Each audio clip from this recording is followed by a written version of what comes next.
Breaking news. ఉగ్రవాది హఫీజ్ సయద్ ని భారత్ తీసుకొచ్చి ఇక్కడ అతనికి శిక్ష వేస్తుందా? ఎందుకంటే ఈ ఉగ్రవాది హఫీజ్ సయద్ చేసిన దాడులు అటువంటివి. ముఖ్యంగా భారతీయ పౌరులు అమాయకుల ప్రాణాలు బలికొన్నాడు ఈ హఫీజ్ సయద్. అంతేకాదు హఫీజ్ సయద్ మోదీ తలను తీసుకెళ్తా అన్నాడు. సింధు నదిలో భారతీయుల యొక్క రక్తం ప్రవహించేటట్టు చేస్తానంటూ కూడా మాట్లాడాడు. అయోధ్యలో ఉన్న రామాలయాన్ని కూల్చి అక్కడ బాబ్రీ మసీద్ మళ్ళీ నిర్మిస్తానంటూ కూడా మాట్లాడాడు. భారత్ని చాలాసార్లు హెచ్చరించాడు.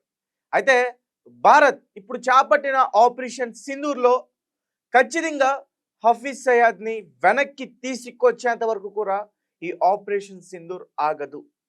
ఎందుకంటే రీసెంట్గా ఇజ్రాయెల్లో మన భారత రాయబారికి సంబంధించి జేపీ సింగ్ కీలక వ్యాఖ్యలు చేశారు.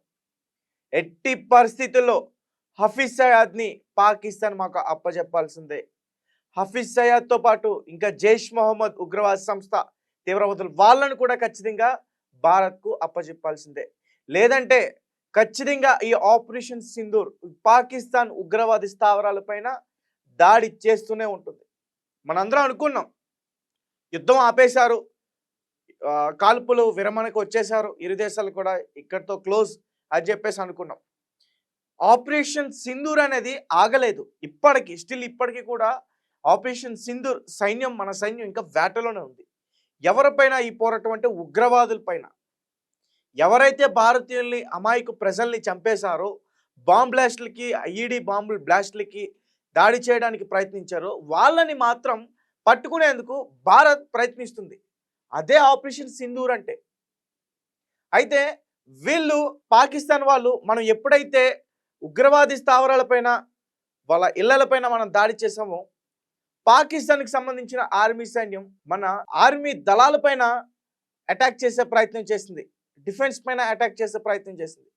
కాబట్టి మన వాళ్ళు ఏం చేశారంటే నూర్ఖాన్ బేస్ దగ్గర ఒక బ్లాస్ట్ చేశారు. మన వాళ్ళు ఏం చేశారంటే నూర్ఖాన్ ఎయిర్ బేస్ దగ్గర ఒక చిన్న లాంటి ఒక భయాన్ని పుట్టించారు అక్కడ చిన్న బ్లాస్ట్ చేసి. సో వెంటనే వాళ్ళు అప్రమత్తమయ్యారు. వీళ్ళు తలుచుకుంటే, భారతదేశం తలుచుకుంటే ఏమైనా చేయగలదు. ఎందుకంటే అణు ఆయుధాలు ఎక్కడైతే దాచుకున్నారో ఆ ప్రాంతంలోనే వాళ్ళని అటాక్ చేసి వాళ్ళని భయపెట్టాం. అంటే తలుచుకుంటే ఎగ్జాక్ట్గా అణుపైన దాడి చేయగలదు భారత్. కానీ ఆ అవసరం భారత్కి లేదు. పాకిస్తానీ అమాయకు ప్రజల్ని చంపాలని భారత్ ఎప్పుడూ అనుకోదు. కాకపోతే ఆ ఉగ్రవాది కుక్కల్ని, ఆ పురుగుల్ని మాత్రం ఖచ్చితంగా వేరేయాలని చెప్పేసి భారత్ డిసైడ్ అయింది. ఎంతోమంది భారతీయుల్ని పొట్టబెట్టుకున్నారు ఆ ఉగ్రవాదులు. ఇంకా మన భారతదేశంలో చాలామంది ఉన్నారు. వైజాగ్లో పట్టుబడుతున్నారు, హైదరాబాద్లో పట్టుబడుతున్నారు, కాకినాడలో పట్టుబడుతున్నారు. ఇలా సౌత్ సంబంధించి చాలా ప్రదేశాల్లో కూడా వీళ్ళు ట్రైనింగ్ తీసుకుంటూ బ్లాస్టులు చేయడానికి సిద్ధమయ్యారు. మన ఇంటెలిజెన్స్ వ్యవస్థ వాళ్ళని పట్టుకుంది. మన ఎన్ఐఏ అలర్టే వాళ్ళందరినీ కూడా పట్టుకుంది. చాలా విషయాలు వెలుగులోకి వచ్చాయి. అయితే ఒకసారి పూర్తి విషయాలన్నీ కూడా మీకు నేను చెప్పే ప్రయత్నం చేస్తాను. హఫీజ్ సయద్ని వెనక్కి తీసుకొస్తున్నాం, నడి రోడ్డు మీద ఖచ్చితంగా ఉరితీస్తాం. లేదంటే పాకిస్తాన్ భారత్ నుంచి ఖచ్చితంగా సవాల్ ఎదుర్కోవాల్సిందే. హఫీజ్ సయద్ని ఎట్టి పరిస్థితుల్లో వదలరు. ఉగ్రవాదంపై భారత్ తన పోరాటాన్ని మరింత తీవ్రతరం చేస్తూ అంతర్జాతీయ సమాజ మద్దతు కూడగట్టేందుకు ప్రయత్నాలు ముమ్మరం చేసింది. ఇందులో భాగంగా ఇజ్రాయెల్లోని భారత రాయబారి జేపీ సింగ్ కీలక వ్యాఖ్యలు చేశారు. ఆపరేషన్ సింధూర్కు విరామం ఇచ్చాం కానీ అది ముగిసిపోలేదు ఆయన స్పష్టం చేశారు. పహల్గాం ఉగ్రదాడికి ప్రతీకారంగా భారత్ చేపట్టిన ఈ ఆపరేషన్ ఉగ్రవాదుల ఏర్వేతలో కీలకమని ఆయన పేర్కొన్నారు. ముంబై దాడుల సూత్రధారి తహవూర్ రానాను అమెరికా భారత్కు ఎలా అయితే అప్పగించిందో అదే తరహాలో పాకిస్తాన్లో తలదాచుకున్న హఫీజ్ సయద్ను సజీద్ మీర్, బాకిర్ రెహమాన్, లఖ్వీ వంటి కీలక ఉగ్రవాదులను కూడా అప్పగించాలని జేపీ సింగ్ డిమాండ్ చేశారు. తాము కేవలం పాకిస్తాన్లోని ఉగ్రవాది శిబిరాలను మాత్రమే లక్ష్యంగా చేసుకున్నామని, అయితే పాకిస్తాన్ మాత్రం భారత సైనిక స్థావరాలపై దాడి యత్నించిందని ఆయన ఆరోపించారు. ఉగ్రవాదులు ఎక్కడున్నా వారిని తుదుముట్టించే వరకు ఈ పోరాటం కొనసాగుతూనే ఉంటుందని జేపీ సింగ్ తేల్చి చెప్పారు. మే 10వ తేదీన నూర్ఖాన్ స్థావరంపై భారత్ జరిపిన దాడిని గేమ్ చేంజర్గా అభివర్ణించిన ఆయన ఈ ఘటనతో పాకిస్తాన్లో తీవ్ర భయాందోళనలు నెలకొన్నాయని, కాల్పుల విరమణ కోసం పాక్ డీజీఎంఓ భారత ప్రతినిధులను సంప్రదించారని కూడా వెల్లడించారు. సో గైస్, పాకిస్తాన్ హఫీజ్ సయీద్ని భారత్కి అప్పగిస్తుందా? మీరేమనుకుంటున్నారనే విషయాన్ని మా కామెంట్ రూపంలో తెలియపరచండి.